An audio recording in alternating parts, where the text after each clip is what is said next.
Dear students, today we complete the topic solution of trigonometric equations. Trigonometric equations क्या होती हैं, उनके general solution, particular solution, principal solutions, इनके बारे में हमने पिछले वीडियो में डिस्कस किया था। अब हम कुछ एग्जाम्पल लेंगे और एक स्पेशल टाइप और लेंगे हम। सबसे पहले एग्जाम्पल नंबर 8 है, इसको देखिए आप। Sine x minus 2 sine 2x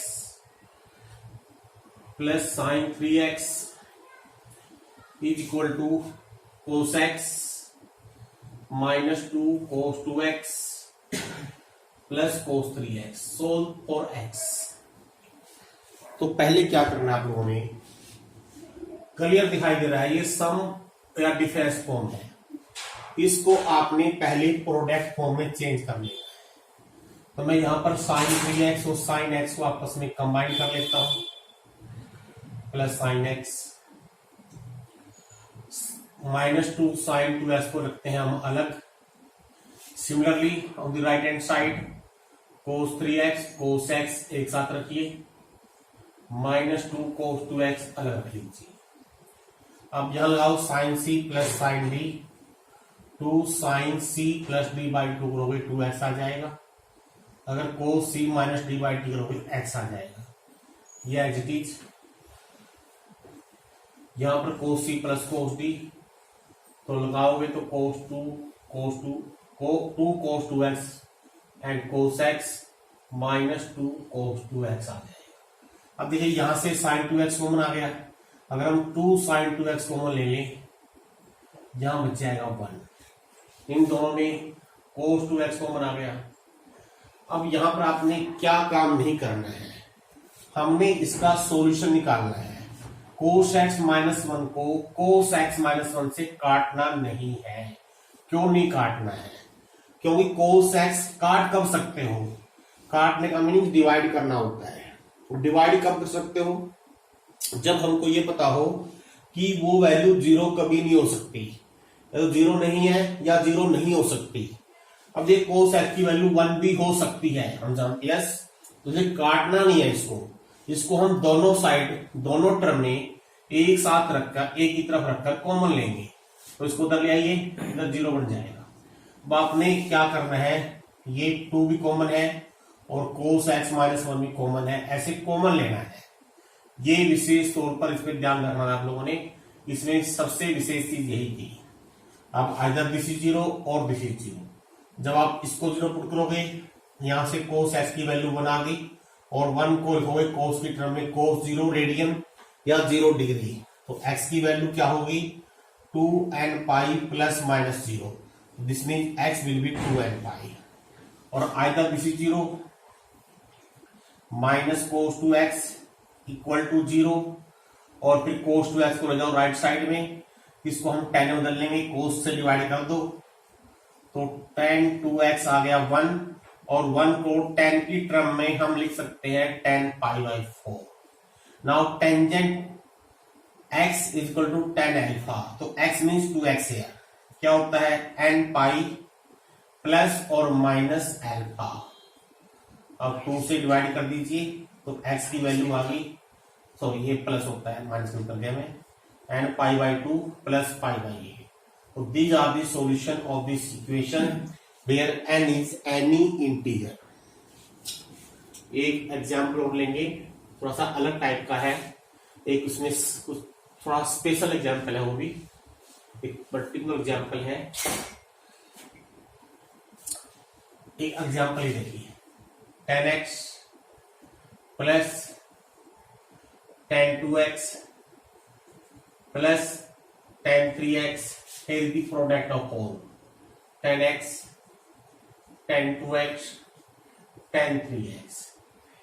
ये एग्जाम्पल है, देखिए इसको आपने, कई बच्चे क्या करते हैं, इसको साइन को से कन्वर्ट कर लेते हैं, आपने ऐसा नहीं करना है। आपने इसको कैसे करना है, देखिए 10 की टर्म में एक विशेष चीज याद रखिए, अगर हमारे पास ऐसे कोई 3 एंगल दे रखे हो जिनमें किन्हीं एक का सम एक एंगल बाकी 2 के सम के टर्म के रूप में हो, तो इसी थ्योरेटिकल चीज को हम यूज करेंगे। जैसे 3x is the sum of x plus 2x, तो आप tan 3x को यूज करो, आपको अपने आप में चल जाएगा कैसे करना है, और इसको लिखना है x प्लस 2x के बराबर। अब tan a प्लस b जब लगाएंगे हम, क्या आएगा, tan a plus tan b upon 1 minus tan a tan b, यानी कि ये tan 3x की वैल्यू है। अब इसको हम अगर कर दें क्रॉस मल्टीप्लाई, तो क्या हो गया, tan 3x minus tan x tan 2x tan 3x is equal to tan x plus 2 tan x। अब जो आपकी गिवन इक्वेशन है वो ये है। अब यहां पर मैं इसकी वैल्यू पुट कर लेता हूं यहां से। अगर हम यहां से tan x tan 2x tan 3x की वैल्यू लेते हैं, जो कि बन जाएगी tan 3x minus tan x minus tan 2x, यही बनेगी। ये तो चल जाएगा, ये दोनों चला जाएंगे। अगर आप इसका इसमें यूज कर लोगे तो फ्रॉम 1 and 2 लिखिए, फ्रॉम 1 and 2, तो क्या आ गया, tan x plus tan 2x plus tan 3x is equal to tan 3x minus tan x minus tan 2x। अब ये tan 3x कट जाएगा, और जब इनको उधर ले आएंगे ये आपके डबल हो जाएंगे, 2 of 2 tan x plus tan x is equal to 0. This means you get tan 2x plus tan x will be 0. अब आप इसको लिखो tan 2x is equal to minus tan x, और इसको लिख सकते हैं हम tan of minus x. Now tangent of tangent alpha, तो tangent unbound angle n pi plus alpha, alpha है minus x को उधर ले आओ, 3x हो गया n पाई। अब यहां से x की वैल्यू आ जाएगी n पाई बाई 3। ये सबसे आसान तरीका है इस क्वेश्चन को करने का। अगर आप और कोई तरीका अपनाओगे तो इससे थोड़ा बड़ा बन सकता है, आसान नहीं बनेगा।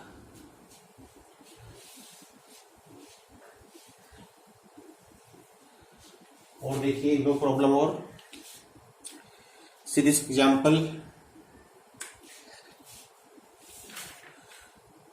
4 cos square x plus 6 sin square x is equal to 5। इसमें आपने क्या करना है, आपको याद होगा sin square x sin square alpha, cos square x cos square alpha, tan square x tan square alpha. इन तीनों का एक ही टाइप का सॉल्यूशन आएगा, x is equal to n pi plus minus alpha. आपको स्केयर के अंदर यूज कर लेना, लेकिन यहां पर दो आ गए हैं, साइन स्केयर भी है कोस स्केयर भी है। आप किसी एक को बदल लेते हैं, मैं कोस स्केयर को 1 माइनस साइन स्केयर x लिख देता हूं। Now it become 2 sine square x, 4 into 1 4, उधर जाएगा 1 हो जाएगा। अब साइन स्केयर x हो गया 1/2। अब इसको इस टाइप का बनाएंगे हम, 1/2 को लिखो 1/√2 का स्क्वायर, और साइन की वैल्यू 1/√, कहां होती है, साइन π/4 पर, तो ये साइन स्क्वायर π/4 हो गया। तो this means you can write directly x is equal to n pi plus minus alpha, और ये आपने हमेशा याद रखना है n इज ए इंटीजर। अब एक टाइप और आ गई है। अब तक जो आपने क्वेश्चन रीड किए हैं, एग्जाम्पल किए हैं, उनमें या तो सिर्फ साइन की फॉर्म थी, या सिर्फ कोस की फॉर्म, या सिर्फ टेन की फॉर्म। लेकिन अगर मिक्स आ जाए, मिक्स मीन्स अगर मान लीजिए हमारे पास इस टाइप का क्वेश्चन हो, a sin x plus b cos x is equal to c, इसको सोल्व करना पड़ जाए। अब इसमें साइन भी है कोस भी है, क्या करें, इसका क्या तरीका बनेगा, इस राइट हैंड जो लेफ्ट हैंड साइड है सॉरी, इस पूरे को आपने या तो साइन में कन्वर्ट करना है या कोस में कन्वर्ट करना है। और उसका क्या तरीका है, आपने डिवाइड करना है, अंदर डिवाइड कर दीजिए, डिवाइड बोथ साइड्स, एक ही बात है, मल्टीप्लाई कोई जरूरत नहीं है, by under root a square plus b square. मैं जनरल मेथड आपको बता रहा हूं। A square plus b square का मीनिंग क्या है? कोफिशिएंट ऑफ साइन कोस का square divide both side by square root of sum of squares of coefficient of sine and coefficient of cos. दोनों तरफ आप डिवाइड कर दीजिए।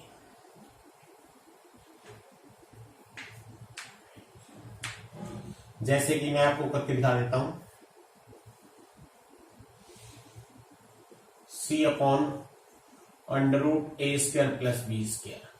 अब देखिए, अगर मान लीजिए आपने सॉल्यूशन यूज करना है साइन का, तो हम ऐसा करेंगे, इस वैल्यू को ऐसा कुछ पुट करेंगे और इसको भी, ताकि ये साइन का फार्मूला बन जाए।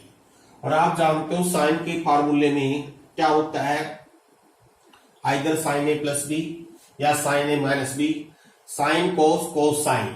इसका मीनिंग मिक्स टर्म आएगी, कहेंगे इसको आपने कोस की टर्म में एंगल मानना है और वही एंगल ये साइन की टर्म में बन जाएगा। अगर हम चाहते हैं तो कोस की टर्म में कन्वर्ट करना, तो कोस ए प्लस बी या कोस ए माइनस बी का फार्मूला यूज करेंगे, जो कि होता है कोस कोस माइनस साइन साइन अगर प्लस है बीच में, या कोस कोस प्लस साइन साइन अगर माइनस है बीच में। तो हमने क्या करना है फिर, जैसे साइन एक्स के साथ हम चाहते हैं साइन बन जाए, तो साइन ऑफ सम एंगल मान लेंगे और वही एंगल यहाँ पर कोस की टर्म में बन जाएगा। जैसे मैं दिखाता हूं, मान लो साइन की टर्म यूज करना है, तो आपने क्या करना है, अगर मैं इसको कोस अल्फा मान लू, किसको, इसको, या कोस थीटा मान लो, आपकी मर्जी है, कुछ भी ले लो, तो ऑब्वियसली तो साइन थीटा की अगर वैल्यू निकाल लोगे, ये b by under root a square plus b square बन जाएगी। अगर आपने तो साइन थीटा मान लिया है, ये कोस थीटा बन जाएगा। जैसे ही हम ऐसा मान लेते हैं, तो sine x cos theta plus cos x sine theta बन जाएगा। अब यहां पर ये value c by under root a square plus b square, क्योंकि इधर साइन की टर्म में बनेगा, इसको हम साइन की टर्म में मान लेते हैं, साइन अल्फा बन गई, तो इधर बन जाएगा sine of x plus theta, इधर होगा sine alpha. Now what are the values of x plus theta, that is n pi plus minus 1 की पावर एन इंटू अल्फा। तो एक्स की वैल्यू क्या आएगी, एन पाई प्लस माइनस 1 की power n into alpha minus theta, where alpha is given by, alpha की value किससे निकलेगी, अगर साइन अल्फा ये हो, यहां से कैसे निकालनी है, अगर ये वैल्यू नोन है, मान लो 1/2 आ जाए, अंडर 3/2 आ जाए, या 1 आ जाए, तो हमको पता है अल्फा क्या बनेगा। अगर और कुछ आती है तो उसका हम इनवर्स की टर्म में लिखते हैं। हालांकि जो इनवर्स का जो कंसेप्ट है ये आगे आएगा, लेकिन फिलहाल के फॉर द टाइम बिंग हम एग्जांपल में आपको बताएंगे। अगर ये वैल्यू ऐसी आ जाए जो नॉन एंगल पर नहीं है, उसको हमने इनवर्स के अंदर कैसे लिखना है। जैसे मैं आपको कुछ एग्जांपल लेके दिखाता हूं। पहले सीधी एग्जांपल, यह under root 3 cos x plus sine x is equal to under root 2। तो divide both side by sum of squares of coefficient of sine cos. Under root 3 का स्क्वायर, 1 का square under root, that is 2। दोनों तरफ 2 से divide कर दीजिए।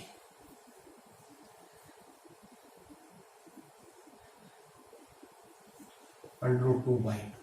अब देखिए, अगर हम चाहते हैं इधर साइन का फार्मूला बनाना, तो मिक्स टर्म में आएंगे। यहाँ पर कोस एक्स है तो वो साइन की टर्म में लिखेंगे, और आपको पता है अंडर रूट 3/2 साइन की टर्म में साइन π/3 होता है, ये बन जाएगा कोस π/3। अगर आपने कोस की टर्म में लिखना है तो कोस कोस साइन साइन होता है, तो इसको कोस की टर्म में लिखेंगे कोस π/6, ये बन जाएगा साइन π/6।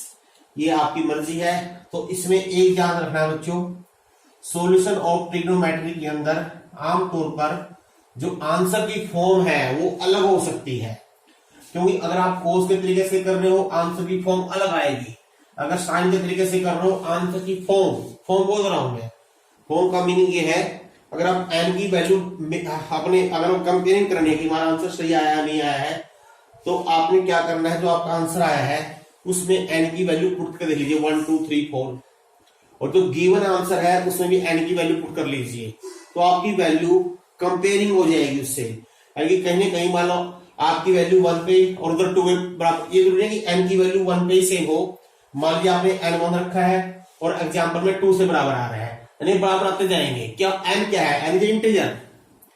मान लीजिए आपका n 1 पे सेटिस्फाई कर रहा है वही आंसर, और बुक में जो आंसर दे रखा है वही क्या आपका n 0 पे हो या -1 पे हो या 2 पे हो, तो ये डिफरेंस हो सकता है। डिफरेंस तो हो सकता है क्योंकि फॉर्म आपने अलग अलग बना ली है तब, क्योंकि अब आपको पता नहीं है कि आपके आंसर की फॉर्म क्या है क्या नहीं है, तो आप जो भी आंसर निकालोगे वही आपका सही माना जाएगा। लेकिन मेथड सही हो, तरीका सही हो, और आपने ये हो गया 1/√2 प्रॉपर वे से किया है, तो उसमें कोई भी गलती होने के चांसेस नहीं होंगे। तो आपने आंसर बनाने की जरूरत भी नहीं है। इसको आप कोस की टर्म में लिखेंगे, जो हो गया cos π/4। एक क्वेश्चन मैं यहाँ तो कर रहा हूं, इसमें आपको दिखाऊंगा कैसे करना है। अब होगा x - π/6 is equal to 2n π plus -π/4। तो आपका जो आंसर आया है ये आया है 2n π plus -π/4 plus π/6 where n is any integer. अब देखिए मान लीजिए इसी क्वेश्चन के अंदर अगर मैं इस √3/2 को साइन की टर्म में लिख लूं, तो साइन की टर्म में बनेगा ये sin π/3, ये है cos x। अब इसको आपने ऑब्वियसली cos की टर्म में लिखना है, तो cos π/3 लिखेंगे, cos x, सॉरी ये sin x है, गलती कर देते हैं हम, तो क्या 1/√2, और ये साइन की टर्म में बन गया फार्मूला x प्लस π/3 का, और अब इसको साइन की टर्म लिखेंगे sin π/4। तो देखिए आपकी जो फॉर्म है आपको पता चल जाएगा, ये अलग तरीके से आएगी, साइन की टर्म में आएगी -1 की पावर n π/4, तो आपका आंसर आएगा n पाई प्लस -1 की पावर n π/4 माइनस π/3। अब कंफ्यूज नहीं होना है। मान लो बुक में दे रखा हो ये आपका ये आ गया, या आपका बुक में ये हो और आपका ये, दोनों सेम आंसर है। आंसर फॉर्म अलग है, चाहो आप वेरीफाई कर लीजिए। वेरीफाई कैसे करना है? मान लीजिए मैंने n की वैल्यू इसमें 1 रख ली एक मिनट के लिए, यहां से x की वैल्यू क्या आएगी पाई माइनस π/4 माइनस π/3। अगर तो सिंप्लीफाई कर लोगे 12 एलसीएम आ गया, 12 pi minus 3 pi minus 4 pi, it is 7 π/12। Obviously यहां पर भी n की किसी न किसी वैल्यू के लिए यही आंसर आएगा। ये जरूरी नहीं है जिस वैल्यू पे आया वही आए। मान लीजिए तो n1 पे आया है, यहां पर ये जरूरी है n1 पे आए, 2 पे भी आ सकता है, -1 पे भी आ सकता है, 0 पे भी आ सकता है। जैसे मान लो आपने n का मान 0 रखा, मैच जरूर करेगा, कहीं ना कहीं जाके जरूर मैच करेगा। जैसे मान लीजिए आपने n 0 रख दिया, अगर हम n को रखते हैं 0, चेक कर लेते हैं क्या आंसर आता है, प्लस माइनस π/4 प्लस π/6, एलसीएम आ गया 12 plus minus 3 pi plus 2 pi. अब देखिए अगर हम प्लस लेते हैं तो 5 π/12 आ गया, अगर माइनस लेते हैं तो माइनस π/12 आ गया। नहीं मैच किया, मैच नहीं कर रहा है, इसका मीनिंग और ट्राई करते हैं। देखो अगर हम n देंगे 0, शायद ये मैच कर जाए, चेक कर लेना हम लोग। अब देखते हैं अगर हम n की वैल्यू 1 लेते हैं क्या मैच करेगा, चेक कर लीजिए। अगर हमने n1 लिया, इट पुट n इज 1, तो आपका आंसर आएगा 2 pi plus minus π/4 plus π/6। Check कीजिए 12 एलसीएम आ जाएगा, कितना हो गया 8 pi, 24 pi plus minus 3 pi plus 2 pi. अब इसमें एक बार प्लस लीजिए, एक बार माइनस लीजिए, चेक कीजिए बराबर आ नहीं आ रहा है, नहीं आ रहा है और रखिए -1 रखिए, तो कहीं ना कहीं ऐसी वैल्यू जरूर आ जाएगी जो इसके बराबर जरूर आएगी। अब एक चीज देखिए, इसी तरह से यानी आंसर की फॉर्म तो अलग हो सकती है, फॉर्म अलग हो सकती है, लेकिन अगर n की वैल्यू जो हम पुट करेंगे कहीं ना कहीं वैल्यू सेम जरूर आएगी। तो आपने ऐसे चेक कर लेना है। चेक करने की जरूरत तभी है जब आपको लगता है, जब आपने आंसर मैच करके दिखाना है, अदरवाइज कोई जरूरत नहीं है। अगर आपने स्टेप टू स्टेप ठीक किया है, सही मेथड लगाया है, तो गलती होने की संभावना बिल्कुल 0 है। ये सिर्फ जिन बच्चों ने आंसर मिलाना होता है उनके लिए है। अच्छा एक क्वेश्चन देखिए, ये तो था √3 sin x प्लस cos x इक्वल टू 4। ये जो हमने अभी क्वेश्चन किया, ये जब राइट हैंड साइड में जो वैल्यू आई है वो अगर नॉन एंगल पे हो, अब इसमें देखिए कैसे करते हैं। 3 का वही है डिवाइड बाई √3 का स्क्वायर, मेथड वही है सेम, 1 का स्क्वायर अंडर रूट और ये आ जाएगा 2, तो √3/2 sin x plus 1/2 cos x 4/2। इसको मान लो मैं लिख देता हूं, cos की टर्म में लिख लूं cos π/6, तो इसको 1/2 को लिखूंगा साइन की टर्म में, साइन π/6, इधर 2 हो गया, तो इधर होगा sine x plus π/6 is equal to 2। इसका मीनिंग अब हमको ऐसी वैल्यू चाहिए जहां साइन की वैल्यू 2 होती हो। ओके नहीं पॉसिबल ही नहीं है। कुछ भी ले लो एंगल, साइन का मान कभी 2 नहीं होगा। क्यों नहीं होगा? क्योंकि हम जानते हैं, हम क्या जानते हैं, साइन की वैल्यू हमेशा -1 से +1 के बीच में होती है। जब भी आप साइन या कोस किसी के आगे लगा देते हो, चाहे अंदर कुछ भी हो, आप कितने बार कुछ लिखते रहिए, चाहे अंदर कुछ भी आ जाए, जैसे साइन या कोस लगा दिया, ये बाउंडेड हो गया। बाउंडेड कैसे कि लोअर लिमिट -1 अपर लिमिट 1, -1 से कम इधर नहीं आएगा, 1 से उधर नहीं जाएगा। और लेकिन ये साइन ऑफ दिस एंगल 2 है, इसका मीनिंग ऐसा कोई पॉसिबल नहीं है। पॉसिबल नहीं है तो इसका मीनिंग नो सॉल्यूशन हो गया। भाई इस इक्वेशन का कोई भी सॉल्यूशन नहीं है, क्योंकि ऐसी कोई x की वैल्यू नहीं होगी, ऐसा कोई एंगल नहीं होगा जो इस इक्वेशन को सेटिस्फाई करते। इस तरह से आपने ये एक्सरसाइज कंप्लीट कर लेनी है। आज के लिए इतना ही है।